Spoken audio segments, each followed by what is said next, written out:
بسم الله الحمد لله والصلاة والسلام على رسول الله. السلام عليكم ورحمة الله وبركاته. إنا لله وإنا إليه راجعون. maanta waa maalin kale oo murugo leh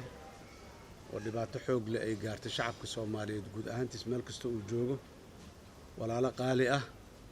oo abriya ah oo nolol maalmoodkooda caadiga ah qof walba uu ku mashquulsanaa oo saaka gurigiisa ka soo baxay, mid waxbarasho u socday, mid suuqa u socday, mid gaadiidku ku xamaalanayay ee badeecadu suuqa geysanahay watay, dhammaantood mid musaafir ahaayoo meel dheer ka yimid mid u socday intaba ayaa la kulmay nasiib darradaas meesha ka dhacday. qolooyinkaas arxalaawayaasha ah ay meesha ku sameeyeen argagax, xanuun badan, dhib badan waay. waxaan u tacsiyeynaynaa annagoo ku hadlayno magaca madasha xisbiyada qaran iyo guud ahaan dadka muxuu ahay Soomaaliyeed, dadkii ahelada ahaa iyo qaraabadii ee kuwii ay jeclaayeen saaka ee halkaa ay ku shahiideen. waxaan leenahay allah u naxariisto, sabir iyo iimaan allah naga wada siiyo dhammaanteen,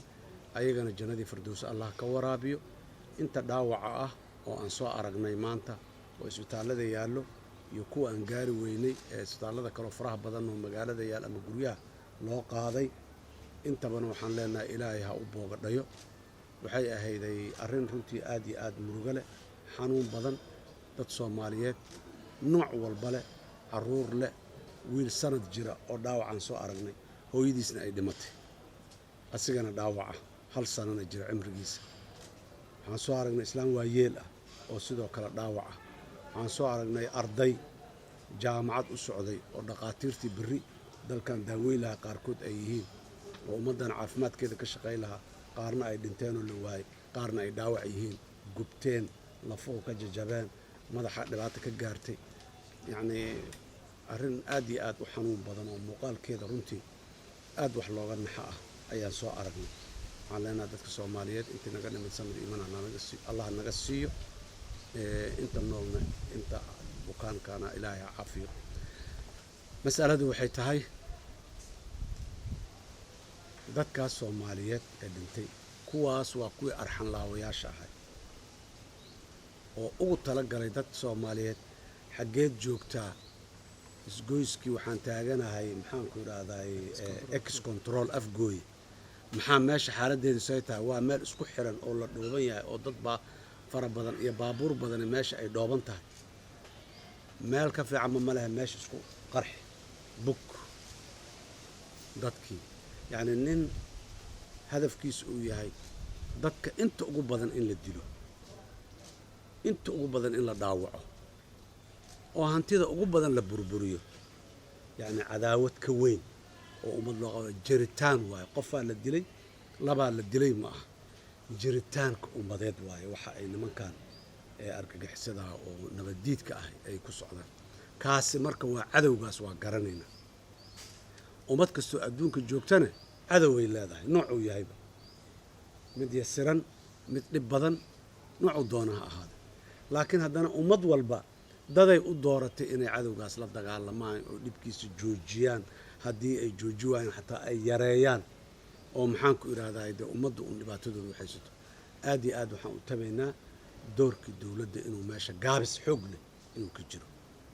ma aha siyaasad, ma aha magaciisii, laakiin madaxtooyada agteeda iyo maxaanku idhaahdaay hotel maxaanku idhahdaa SYL wixii ka dhacay maalin dhaweed waa ogeynay, waa aragnay, waa u joognay. meeshii magaalada inay ugu amni badnaatay ahayday maantana meesha wixii ka dhacay waa ognahay. ma eedaynayno, ma dhaliilayno, nalama liitaan wiilasha ciidamada ah ee amniga jooga ee qaarkood dhimanaya, qaarkoodna dhaawacayo, maalin walba dhimanaya ee dhaawacmayo. waa shuhada, waa geesiyiin, waxay mudan yihiin qadarin iyo wax weyn. amnigeenna meesha uu ka dayacan yahay waa dhinaca hoggaanka iyo siyaasadda waay. amnigu siyaasaddaa hagto siduu u shaqaynaayo iyo wuxuu waxaynayo. meel fogow dalkan ka yimiday, meel fogoo dhib badanoo ka yimiday. horumara badanaa la soo sameeyey, waana lagu jiraa. dowladda dadka inay dhinacna ka daciifiso oo dhaqdhaqaaqoodii iyo dhaqaalahoodii iyo hantidoodii iyo waxoodii iyo isu socodkoodii ay carqaladayso cariiri geliso ayadoo ugu marmarsiinayso amnigii baan sugaynaa amnigiina dadkuna ay ku dulqaateen amnigaan sugaynaa maadaama la yiri in ay ka dulqaataan xorriyaadkoodii qaar ka mid ay ka tanasulaan ay oggolaadeen oo ilaa maanta cid diidan oo jidka taagan oo qaylinaysa aan la arkayn tanoo kale haddana inay dhacdaayo waa labageeriyaad waaye waa xanuun kaloo sii dheeri ah waaye argagixisadu waa joogtaa dagaalay dalka ku haysaa ma inkirayno iskama indhasaabayno laakiin niman dagaal lagu haayo oo cararaayo oo tuuganimo wax ku samaynaayo inay yihiin iyo niman daanshoonaayo oo beledkan wixii baasiyii la aruursaday meel walba u sii socda waxaynaayo gaabiska annaga aan tuhmayna inuu meesha ka jiro arkayna kaas waaye dowladda waxaan ugu baaqaynaa siyaasadeeda amniga dalka guud ahaan gaar ahaan caasimadda jamhuuriyadda ee magaalada muqdisho dowladdu waa inay wax ka beddeshaa sidaan ma ahaan karto kuma sii socon karto maalin walba boqolaal qof oo dhintay ma arki karno maalin walba dad gubtay oo la kala garan laayahay inuu nin ah ina naag eed la kala garan laayahay oo maxaan ku rahaa meydkoodii oo madow meel uu yaallo inaan soo aragno wax aad iyo aad loogu farxi kara maaha wax aad iyo aad loo jeclaysan kara maaha wax laga aamusi kara maaha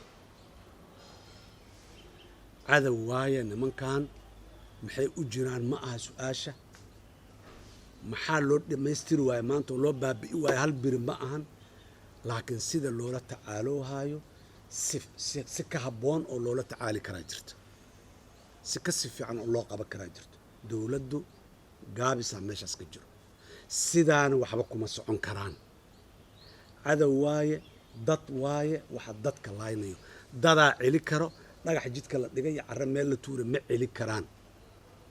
dadku dadaa celi karo fikiraa celi karo dadka soomaaliyeedaa celi karo oo la mobilize gareeyo oo loo tuso maslaxadoodoo la dhaqaajiya celi karo dowladdu dib u eegis ballaaran ha ku samayso siyaasaddeeda amniga dalka guud ahaan siyaasadda lagula diriraayo argagixisadan ummadda dhibtay nabaddiidka ah guud ahaan gaar ahaan caasimadda magaalada muqdisho wejigii maxaan ku rahdaye ummadda iyo dowladnimada iyo dalka iyo dadka soomaaliyeed ah dhaqaalihii isha ay dowladdu ku noosho dhaqaaluhu ka soo gala ah muuqaalkii iyo wejigii dadka soomaaliyeed ah aragtida amniga ee dowladdu hayso wax ka beddesho dad amniga mas-uul ka ah oo deegaankan iyo dadkaani ay doorteen ay fursad ha bixiso dowladdu dadku dad mas-uulahay ayagu mas-uuliyadda saaraan ay eedaan ay ku yeeshaan dadkan fursaddaas ha bixisaan leenaha dowladdu gobolka banaadir dowladda dhexe annagaa soo joogi jirna shalay kuwaanaa joogo dhammaan dowladda sidaan si ka roonay annaga waxaan aaminsannahay markay u imaanaysana sidaan ay xaaladdu ka roonayd dowladda maanta jirto haddana ay ka roonaa karto ay sii soco karto horumarku maalin walba meel inuu sii joogo hore u sii socdo waa magaalada dadka waa ku dhibban yihiin dan yartii oo dhan noloshooda ciriiriyay sii gashay meelihii iyo qaabkay u noolaayeen oo dhan baa ciriiri galay amnigiina la sugayaa ayay ku seexdeen ay ku oggolaadeen in ay maxaan ku rahdaay dadka intii ugu tabarta yareeday ay noloshoodii ay maxaan ku rahdaay ay ka tanasulaan wax badan oo sida ay ku helayeen nolol maalmoodkeeda ahayd ma mudna inay maanta haddana dhaawac ay dhayaan iyo meyd ay duugaan iyo mid la waayo oo meelu ka baxay la waayo haddana ma mudna mas-uul ma ammaan helin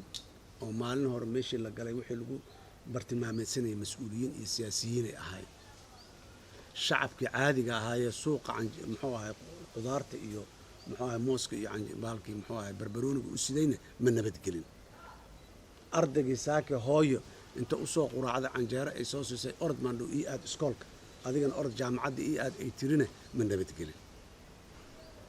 arrintaasi shilaa iska dhacay baabuura meel ku qarxay dadaa ku dhintay ma aha waa ka mug weyn tahay dowladdu